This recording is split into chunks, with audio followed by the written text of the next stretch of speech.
શહેરના એ શોરથી દૂર અને જ્યાં કુદરતી સૌંદર્યની ભરમાર છે એવી સુંદર અને અદ્ભુત જગ્યાએ અત્યારે હું આવી પહોંચ્યો છું કે જ્યાં બિરાજમાન છે ગુપ્તેશ્વર મહાદેવ અને જે એક ગુપ્ત ગુફામાં બિરાજમાન છે.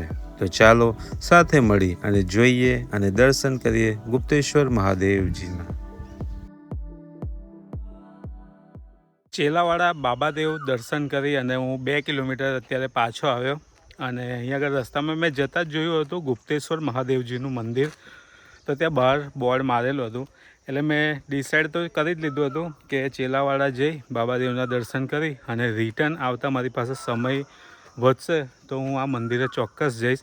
અને સમયનું મેં આયોજન પણ એવું કર્યું હતું ને કે સમય વધે જ. હાલ અત્યારે લગભગ 5 વાગ્યા છે અને હું શ્રી ગુપ્તેશ્વર મહાદેવજીનું જે મંદિર છે ત્યાં આગળ આવી ગયો છું. આ તરફ જોશો ને તો તમને પહાડ બધા આવા જોવા મળશે. આ પાવાગઢની લગભગ 20 કિલોમીટર પાવાગઢથી દૂર છે અને આવા મોટા મોટા પથ્થર હોય ને એવા પથ્થર એકબીજા ઉપર ગોઠવેલા હોય ને એ રીતના પહાડ છે.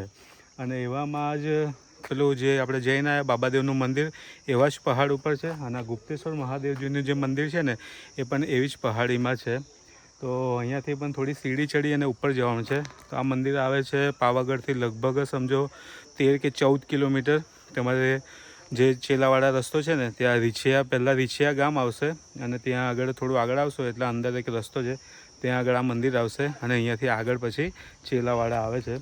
તો જઈએ ઉપર અને દર્શન કરીએ અને જોઈએ કે ગુપ્તેશ્વર મહાદેવજી કેટલા ગુપ્ત અંદર બેઠા છે. આપણે ત્યાં પહોંચીએ છીએ કે નહીં આગળ વિડીયોમાં જોઈએ. તો કંઈક આ રીતે ઉપર જવાનું છે. ત્યાં આગળ એક મંદિર છે. અહીંયાથી દેખાઈ રહ્યું છે ધ્વજા, કેસરી ધ્વજા તમને દેખાતી હશે. નથી અહીં આગળ વધારે પગથિયા, લગભગ 30 જેવા પગથિયા છે અને નાના નાના પગથિયા છે.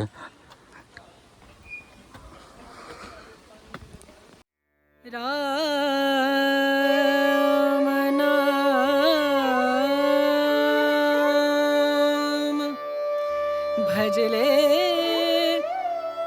રામ નામ સુખધામ ભજલે રામ નામ સુખધામ ભજલે રામ નામ સુખધામ.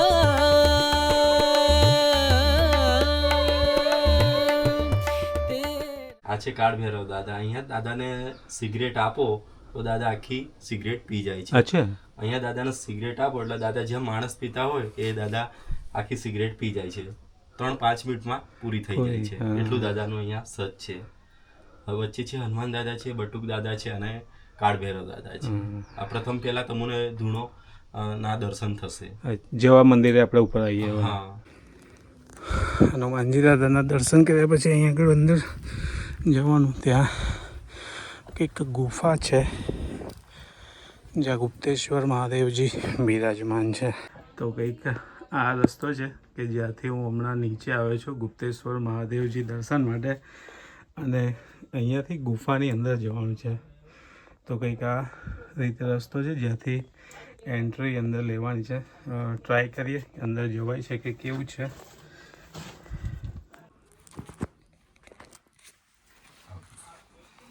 ઓમ નમઃ શિવાય. અરે વાત તો સાચી છે. પહેલા ટ્રાય કર્યો તો નહીં જવું. વાત તો 100% નહીં જાય. ઓમ નમઃ શિવાયમાં આવી જવાય અંદર.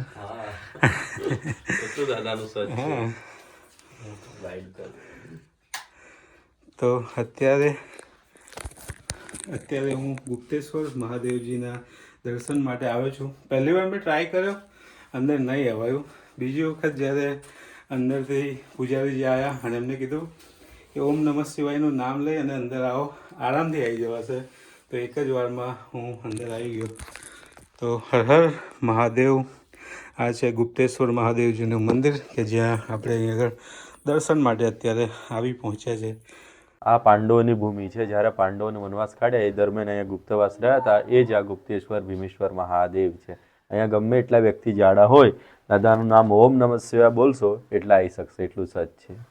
આ પછી આ પાંડવોના પગના નિશાનો છે. જ્યારે પાંડવો રહેવા માટે જગ્યા કરી હતી તો આ પાંડવોના પગના નિશાનો છે. આ માથાનું નિશાન છે. આ હાથના પંજાઓ બી છે.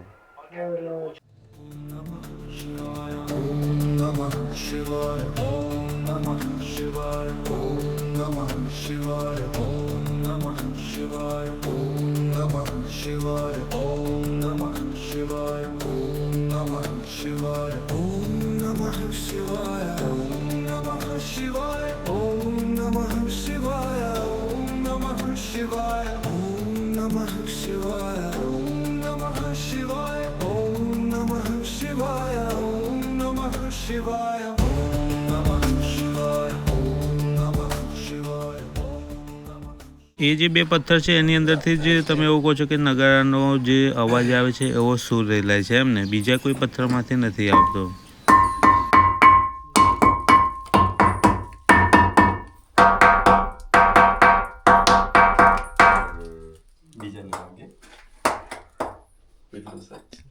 આટલામાં જ વાગે છે ને, બીજામાં કોઈમાં નહીં.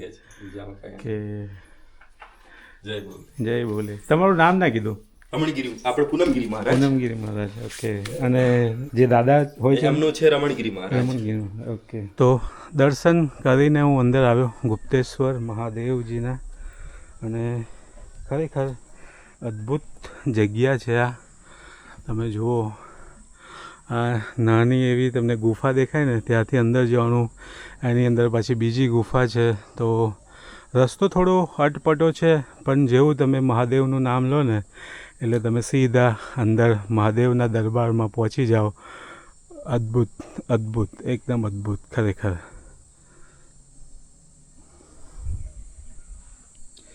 આ તરફ હનુમાનજી દાદાનું મંદિર છે, જે આપણે દર્શન કર્યા. અને અહીંયાથી નજારો છે એકદમ સુંદર.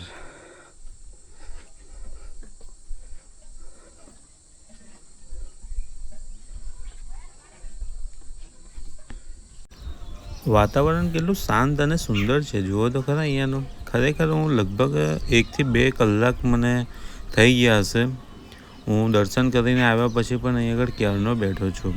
ખૂબ જ સુંદર અને એકદમ શાંત વાતાવરણ છે. મજા આવી ગઈ આજે. તો દોસ્તો, દર્શન કરીને હું આવી ગયો. ખૂબ જ અદ્ભુત જગ્યા છે, ખૂબ જ રમણીય અને શાંતિપ્રિય જગ્યા છે. હનુમાનજી દાદાનું અદ્ભુત મંદિર, ભોલેનાથજીનું એ અદ્ભુત અંદર મંદિર, ગુપ્તેશ્વર મહાદેવજીની એક ગુપ્ત ગુફા કે જ્યાં તેઓ બિરાજમાન છે. અને હર હર મહાદેવના નારાથી મેં તમને પહેલાં પણ કીધું કે જેવો તમે હર હર મહાદેવનો નારો લગાવો અને તમે સીધા શિવ દરબારમાં પહોંચી જાઓ છો. આમ અંદર ગયા પછી તમને જે આનંદનો અનુભવ થાય છે ને, એ શબ્દોમાં નથી કહી શકાતો. ખૂબ જ મજા આવી મને અહીંયા આગળ આવીને. અને ખરેખર ફરી ચોમાસામાં આવવાનું મારું એકવાર મન છે. એકવાર ફરી હું અહીં આગળ દર્શન માટે શ્રાવણ મહિનામાં જરૂરથી આવીશ. ખૂબ જ સુંદર મને જગ્યા લાગી. અને ચોમાસામાં આ જે વિસ્તાર છે ખૂબ જ રમણીય થઈ જતો હોય છે. એક બાજુ વરસાદ હોય, લીલુંછમ અહીં આગળ ઘાસ થયું હોય, ને એવામાં આ જે પહાડ છે, પથ્થરોની વચ્ચે સુંદર સુંદર ઘાસ તમને જોવા મળે ને, એટલે એવી લીલોતરી, અલગ અલગ નાના નાના ઝરણાઓ એવું જોવા મળતું હોય. તો હું ચોક્કસથી ચોમાસામાં ફરી અહીં આગળ દર્શન માટે આવીશ. આજે મને ખૂબ મજા આવી. આઈ હોપ કે વિડીયોમાં તમને પણ મજા આવી હશે. ગુપ્તેશ્વર મહાદેવજી કે જેઓ ખરેખર ગુપ્ત છે, પણ જેવા ભક્તો દિલથી દર્શન કરવા માટે જાય એટલે દર્શન આપી દેતા હોય છે. તો ચાલો હવે આ વિડીયોને રાખીશું અહીંયા જ. મળીશું તમને એક બીજા વિડીયો સાથે. ત્યાં સુધી હસતા રહો, મુસ્કરાતા રહો. Bye bye, tata, take care. હર હર મહાદેવ.